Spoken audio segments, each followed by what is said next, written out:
இது என்ன மாவு? தோசை மாவு, இட்லி மாவு, தோசை மாவு அதோட மிச்சம், அதாவது அடி மாவு. கரெக்ட். அதுக்கப்புறம் கோதுமை எவ்வளோ? நான் 5 கரண்டி போட்டேன். 5 கரண்டி. எத்தனை? 3 பேருக்கு 5 கரண்டி. எத்தனை தோசை வரும்? 10 தோசைக்கு வரும். சரி, ஓகே. இதுக்கு சேர்க்கறதுனால ஓகே ஓகே, இதில் சேர்க்கறதுனால 10 தோசை வரும். 10 தோசை வரும். எவ்வளோ? ஒரு மாவு, 1 ஸ்பூன் உப்பு. ஓகே. உப்பு அவங்க சௌரியத்துக்கு போட்டுக்கலாம். உப்பு சரி, நம்ம எவ்வளோ தேவணும். ஆனால் வந்து 1 ஸ்பூன், இப்போ நீ 5 போட்டுக்கிறதுனால 1 ஸ்பூன் போட்டுக்கலாம். பச்சை மிளகாய். ஓகே. பச்சை மிளகாவா? ஆமாம், இது பச்சை மிளகாய். சரி, ஓகே. பச்சை மிளகால விதையெல்லாம் எடுத்துட்டேன். ஆமாம், விதையெல்லாம் எடுத்துட்டேன். ஓகே. கருவேப்பிலை, கேப்சிகம். கோஸ் இருந்தாலும் கோஸ் போட்டுக்கலாம். Okay okay. கேரட்டும் போட்டுக்கலாம். ஓகே. வெங்காயம். ஓகே. 3ஐயும் போட்டு இதில் போட்டு பிசையணும். சரி. முதல்ல கோதுமை மாவை தண்ணி ஊற்றி 1 டம்ளர் தண்ணி ஊற்றி நல்லா பிசைஞ்சுக்கணும். இப்போ 1 டம்ளர் தண்ணி விட்டு கையால் அப்படியே பிசைஞ்சிக்கணும், அந்த திட்டு திட்டாக இல்லாமல், கட்டி கட்டியாக இல்லாமல். எல்லாரும் இந்த இதை வச்சுலாம் செய்கிறாங்க இல்லையா? மத்து ஒன்று வச்சுருக்காங்க இப்படி அடிக்கிறது. இந்த கேக் பண்ணுற போது அடிக்கிறதுலாம். தண்ணி இப்போ காணலன்னு இன்னும்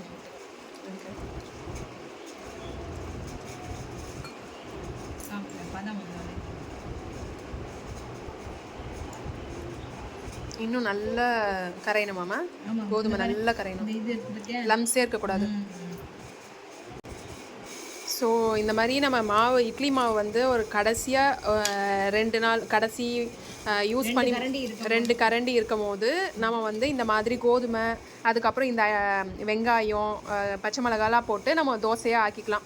ஏன்னா இது கடைசியாக எப்படி இருந்தாலும் இந்த மாவு போட்டானே கெட்டியாக கல் மாதிரி இட்லி வரும், காணாது. ஸோ எல்லாருக்கும் ஏற்ற மாதிரி வரணும்னு இது மாதிரி பண்ணானா டேஸ்ட்டாகவும் இருக்கும், ஹெல்த்தியாகவும் இருக்கும். இப்போ வந்து இந்த மாதிரி ரொம்ப ஓகே, நல்ல ஓகே இல்லாமல். ஓகே. இதை வந்து அதோட மிக்ஸ் பண்ணணும். இது எல்லாமே போடணும். இதை தவிர்த்து வேறு ஏதாவது போடணுமாமா? ஒன்றும் வேண்டாம். ஜீரகம் போட்டுக்கலாம். ஜீரகம். இப்போ கொஞ்சோண்டு உப்பு. என்ன வெங்காயம், பச்சை மிளகாய் அது போட்டுக்கொள்ளே அதுக்கு டேஸ்ட்டுக்கு ஏற்ற மாதிரி நம்ம, விச் மீன்ஸ் டேஸ்ட்டுக்கு ஏற்ற மாதிரி உப்பு வந்து நம்ம ஆட் பண்ணிக்கலாம். கொஞ்சம் ஜீரகம் போடும், 1/2 ஸ்பூன் ஜீரகம். ஓகே. இதுக்கு நம்ம என்னெல்லாம் சைட் டிஷ் தொட்டுக்கலாம்? வெங்காய சட்னி நல்லா இருக்கும் எல்லாமே. ஓகே. தேங்காய் சட்னி, அதான் தேங்காய் சட்னி, வெங்காய சட்னி. சட்னி ரெண்டுமே நல்லா இருக்கும்.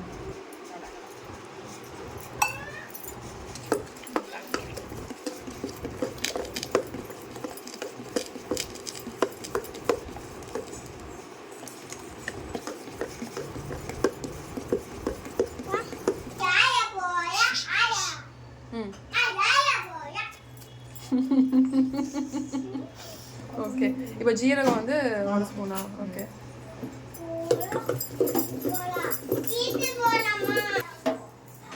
ஓகே. ஸோ இப்போ அதுக்கப்புறம் நார்மல் தோசை மாதிரி நம்ம போட்டுக்க வேண்டியது தான்.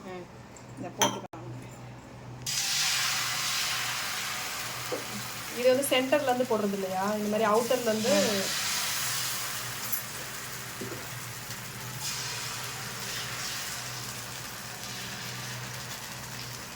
தண்ணியாக இருக்கு இல்லையா? ஆமாம். அதனால நம்ம இன்னும் தண்ணியாக இருக்கலாமா, இல்லை இந்த கெட்டியாகவே இந்த மாதிரி இருக்கு? இன்னும் கொஞ்சம் கூட தண்ணியாக இருக்கு. இன்னும் தண்ணியாக இருக்கலாம். வேணும்னா நம்ம இன்னும் தண்ணியாக ஆட் பண்ணிக்கலாம். ஆமாம், இல்லாட்டி இப்படி போட்டுக்கலாம். ஆமாம், இதுதான் எனக்கு கரெக்ட் லெவலாக இருக்கு.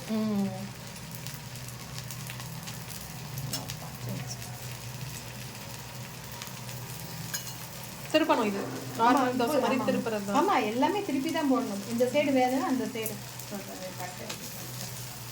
சரி. அதுக்கப்புறம் இது வந்து 4 ஃப்ரெண்ட்ஸுக்கு போகிறோம், 4 பேர். ஓகே. இந்த தோசை பேர் என்ன? கோதுமை தோசை. Okay, thank you.